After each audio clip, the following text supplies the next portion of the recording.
ಇದು ಒಂದು ಹೆಣ್ಣಿನ ಕಣ್ಣೀರಿನ ಕತೆ ಮೇಲೆ ಆಧಾರಿತವಾಗಿರೋ ಚಿತ್ರ.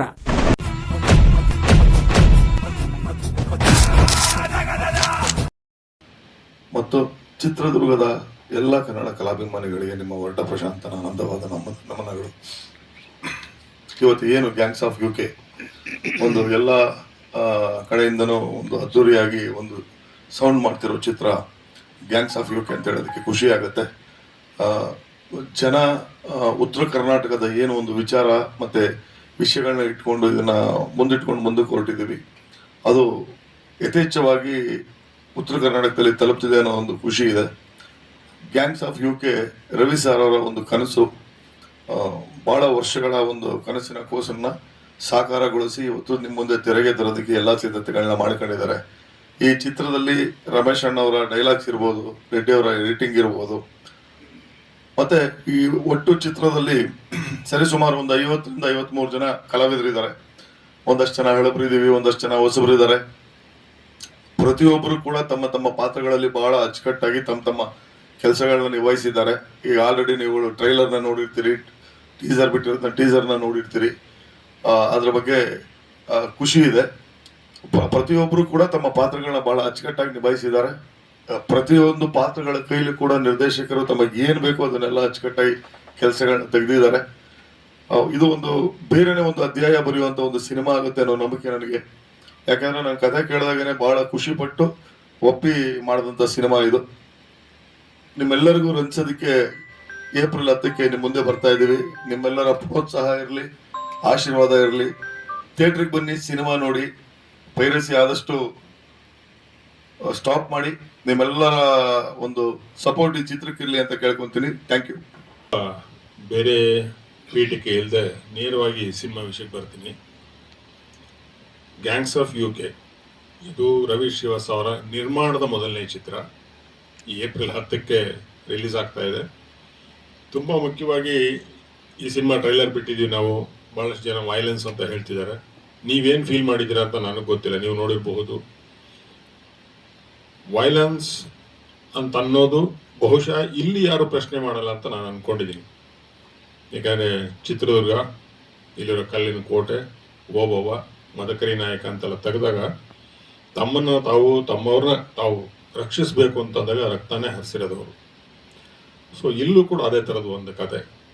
ತಾವು ತಮ್ಮವರನ್ನ ಕಾಪಾಡ್ಕೋಬೇಕು ಅಂತಂದಾಗ ಅಥವಾ ಎಲ್ಲೋ ಕಡೆ ಶಾಂತಿ ನೆಲೆಸಬೇಕು ಅಂತಂದಾಗ ಒಂದು ಕ್ರಾಂತಿಕಾರಿ ಹೆಜ್ಜೆ ಇಡಲೇಬೇಕು ಅನ್ನೋದು ಎಲ್ಲರಿಗೂ ಗೊತ್ತಿರುವಂಥ ನಿಯಮ. ಆ ಕ್ರಾಂತಿಕಾರಿ ಹೆಜ್ಜೆಯನ್ನು ಶಾಂತಿಯ ತಲುಪಿಸೋದಕ್ಕೋಸ್ಕರ ಈ ಸಿನಿಮಾ ಮೂಲಕ ಹೇಳ್ತಾ ಇದ್ದೀವಿ. ಉತ್ತರ ಕರ್ನಾಟಕದ ಭಾಗಕ್ಕೆ ಈ ಮಧ್ಯ ಕರ್ನಾಟಕದಿಂದನೇ ನಾವು ಪಬ್ಲಿಸಿಟಿ ಶುರು ಮಾಡ್ತಾ ಇದ್ದೀವಿ. ಮೊದಲನೇದಾಗಿ ಹೇಳಬೇಕು ಅಂತಂದರೆ ಇದು ಒಂದು ನೈಜ ಘಟನೆ. ಸೊ ನಡೆದಂಥ ಒಂದು ಇನ್ಸಿಡೆಂಟ್ನ ಇಟ್ಟುಕೊಂಡು ಮಾಡಿರುವಂಥ ಕತೆ, ರವಿ ಶ್ರೀವಾಸ್ ಅವರು ಹೇಳಿದಿರುವಂಥ ಕತೆ ಅದು. ಅದಕ್ಕೆ ನಾನು ಸಂಭಾಷಣೆ ಬರೆದೀನಿ.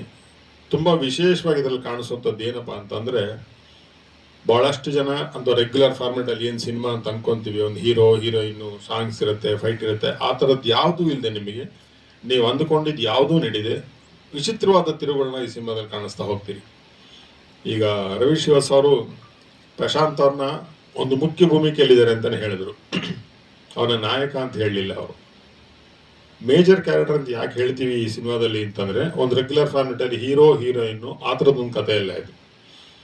ಇಲ್ಲಿ ಪ್ರತಿಯೊಂದು ಪಾತ್ರನೂ ಇಂಪಾರ್ಟೆಂಟ್ ಆಗಿರುತ್ತೆ. ಅದರಲ್ಲಿ ಮುಖ್ಯವಾಗಿ ಪ್ರಶಾಂತ್ ಅವರು ಪ್ಲೇ ಮಾಡಿದ್ದಾರೆ. ಹಾಗಾಗಿ ಅದನ್ನು ಮುಖ್ಯವಾದ ಭೂಮಿಕೆ, ಮುಖ್ಯವಾದ ಪಾತ್ರ ಅಂತ ನಾವು ಹೇಳ್ತಾ ಇದ್ವಿ. ಸೊ ಇಲ್ಲಿ ಯಾವುದೇ ಒಂದು ಪಾತ್ರಕ್ಕೆ ತುಂಬ ಇಂಪಾರ್ಟೆನ್ಸ್ ಕೊಟ್ಟು ಅವರೇ ಇಡೀ ಸಿನಿಮಾ ಕ್ಯಾರಿ ಮಾಡ್ತಾರೆ ಅಂತಲ್ಲ. ಈ ಒಂದು ಸಿನಿಮಾ ಆಗ್ಬೇಕಾದ್ರೆ ನಾವು 4 ಜನ ನಾವು ಹೇಗೆ ಹೆಗಲ್ ಕೊಟ್ಟು ಮುಂದುವರಿತೀವೋ, ಈ ಸಿನಿಮಾದಲ್ಲೂ ಕೂಡ ಒಬ್ಬರಿಗೆ ಇನ್ನೊಬ್ಬರು ಹೆಗಲ್ ಕೊಡ್ತಾ ಈ ಕಥೆಯನ್ನು ಮುಂದುವರ್ಸ್ಕೊಂಡು ಹೋಗುವಂಥ ಕಥೆ ಇದು. ಸೊ ಯಾವ ಥರದ ಕಥೆ ಇರುತ್ತೆ ಅಂತ ನಿಮಗೆ ಗೊತ್ತಾಗುತ್ತೆ. ಇದರಲ್ಲಿ ಮುಖ್ಯವಾಗಿ ಬರುವಂಥದ್ದು ಏನಪ್ಪ ಅಂತಂದರೆ, 2 ಹೆಣ್ಣುಗಳ ಎಮೋಷನ್ಸ್, ಒಂದು ತಾಯಿ ಎಮೋಷನ್ನು, ಒಂದು ಹುಡುಗಿ ಎಮೋಷನ್. ಈ 2 ಎಮೋಷನ್ಸ್ಗೆ ಎಲ್ಲ ಗಂಡಸರು ಹೇಗೆ ಫೈಟ್ ಮಾಡ್ತಾರೆ, ಅವ್ರ ಎಮೋಷನ್ಗೆ ಒಂದು ತಾರ್ಕಿಕವಾದ ಅಂತ್ಯವನ್ನು ಹೇಗೆ ಕೊಡ್ತಾರೆ ಅನ್ನೋದು ತುಂಬ ಮುಖ್ಯವಾದ ಕಥೆ ಇದು.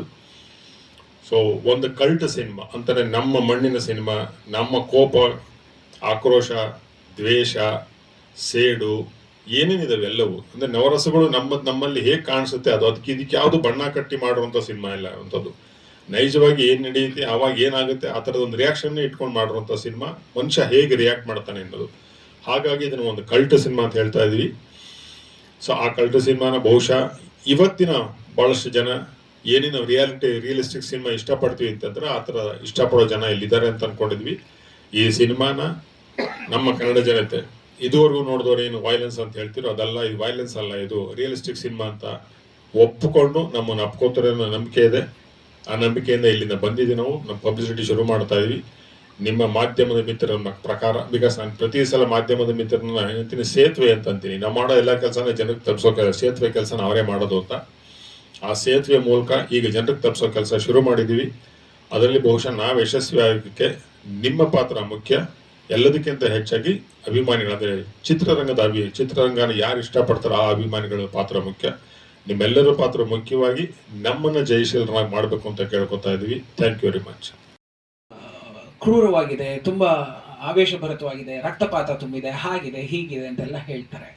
ನಾನು ದುರ್ಗದಲ್ಲಿ ಈ ಹಿಂದೆ ಒಂದು ದುರ್ಗದ ಹುಲಿ ಅಂತ ಒಂದು ಸಿನಿಮಾ ಮಾಡ್ಲಿಕ್ಕೆ ಅಂತ ಇಲ್ಲಿ ಬಂದಾಗ 1997 ನನಗಿತ್ತು ನನ್ನ ಯಜಮಾನ್ರ ಪಿಕ್ಚರ್ ಒಂದು ಬಂದಿತ್ತು, ದೇವ ಅಂತ. ನಿಮಗೆ ಪ್ರಾಯಶಃ ಎಲ್ರಿಗೂ ಗೊತ್ತಿರುತ್ತೆ. ಅದರಲ್ಲಿ ಒಂದು ಮದಕರಿ ನಾಯಕನ ಪಾತ್ರ ಇರುತ್ತೆ. ಅದನ್ನೇ ನಾನು ಸಾಯಿ ಕುಮಾರ್ ಅವ್ರಿಗೂ ಬರೆದು, ಎದುರಾಳಿಯ ರುಂಡವನ್ನು ಚೆಂಡಾಡಿ ರಕ್ತವನ್ನು ಹರಿಸಿ ಭೂತಾಯಿಗೆ ಅಭಿಷೇಕ ಮಾಡದಿದ್ದರೆ ಈ ಮೀಸೆಯನ್ನು ಕುರ್ಚು ಹುಲ್ಲೆಂದು ತಿಳಿದು ಕುಯಿಸು ತಾಯಿ ಉಚ್ಚಂಗಿ ಚಿತ್ರದುರ್ಗದ ತಾಯಿ.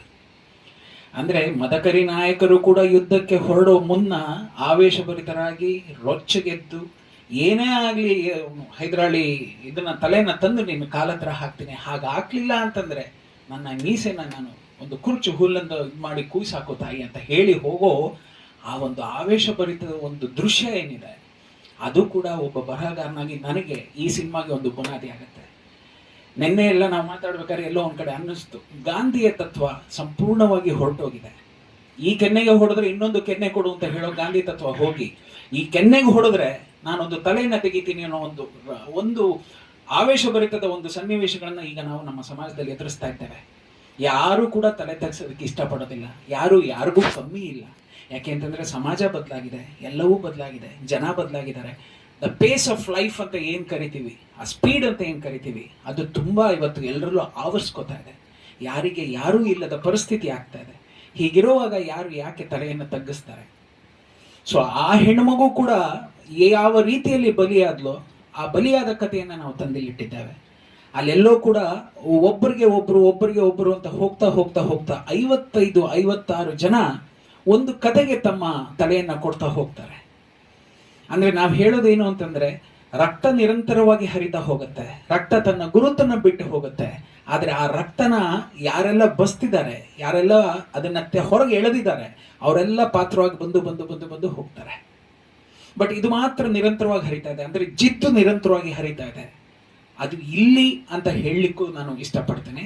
ತದನಂತರ ಏನು ಅಂದ್ರೆ, ಎಲ್ಲಾ ಹ್ಯೂಮನ್ ಎಮೋಷನ್ಸ್ ಅಲ್ಲೂ ಕೂಡ ಅದಿದ್ದಿದೆ. ಅದು ಮನುಷ್ಯತ್ವದ ಇದರಲ್ಲಿ ಯಾರಾದ್ರೂ ನನ್ನ ತಂದೆಯನ್ನಂದ್ರೆ, ಯಾರಾದ್ರೂ ನನ್ನ ತಾಯಿನಂದ್ರೆ, ಯಾರಾದ್ರೂ ನನ್ನ ತಾಯಿಯ ಮೇಲೆ ಕೈ ಮಾಡಿದ್ರೆ ಅದು ಯಾವ ಮಟ್ಟಕ್ಕೆ ಬೇಕಾದ್ರೂ ಹೋಗುತ್ತೆ. ಸೊ ಅದೆಲ್ಲವನ್ನೂ ನಾವು ಕೇಂದ್ರೀಕೃತವಾಗಿ ಮಾಡಿಕೊಂಡು ಎಲ್ಲವನ್ನು ನಾವು ಸಂಗ್ರಹಿಸಿಕೊಂಡು ಈ ಒಂದು ಕಥೆಯಲ್ಲಿ ತಂದು ಎಲ್ಲವನ್ನು ಮಾಡಿದ್ದೇವೆ. ಇಲ್ಲಿ ಏನು ಅಂತಂದ್ರೆ, ಯಾರದ್ದೋ ಜಿದ್ದನ್ನ ಯಾರೋ ತೀರಿಸ್ತಾರೆ, ಯಾರದ್ದೋ ಹಗೆತನವನ್ನ ಯಾರೋ ಬೆಳೆಸ್ಕೋತಾ ಹೋಗ್ತಾರೆ, ಯಾರದ್ದೋ ರಕ್ತ ಯಾರೋ ಮೊಚ್ಚು ಬೀಸಿ ಅದನ್ನ ಹೊರಗಿದ ಬಸಿತಾರೆ. ಸೊ ಈ ಥರದ್ದೆಲ್ಲ ಒಂದಷ್ಟು ವಿಷಯಗಳನ್ನ ನಾವೆಲ್ಲ ಮಾಡಿ ಆ ಹೆಣ್ಣಿಗಾದ ನೋವನ್ನ ತರಬೇಕು ಅನ್ನೋದೇ ನಮ್ಮ ಇಂಪಾರ್ಟೆಂಟ್ ಒಂದು ಗುರಿ ಆಗಿತ್ತು.